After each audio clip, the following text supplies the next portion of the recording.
მარტო დატოვეს ბავშვი გასაჭირთან თავისით მოვიდა გონზე გაბრუებული და შეშინებული პირველი არხის ეთერში გულწასული ბავშვის დედა პირველ კომენტარს აკეთებს. მისი თქმით წაქცეული მოზარდი უყურადღებოდ დატოვეს. იქნებ ყველაფერი ისე არ არის როგორც თქვენი თვალები აღიქვამენ ასეთი იყო სიმღერის აკადემიის განცხადება. მათ საზოგადოების კრიტიკას ამორალური უწოდეს.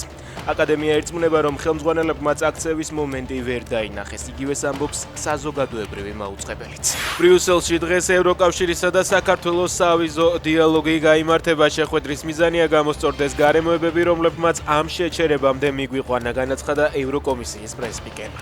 მარკუს ლამერტის თქმით, საქართველოს ვალდებულებები დაარღვია, რომელიც უვიზო რეჟიმის პირობებში ჰქონდა აღებული. დემოკრატიისა და ფუნდამენტური უფლებების საკვანძო სფეროებში.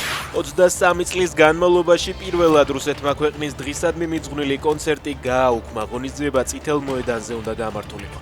გაუქმების მიზეზი უცნობია. კონცერტი კულტურულ ცენტრ მოსოვეთში გადაიტანეს. არტისტების სია კი საგრძნობლად შეამცირეს.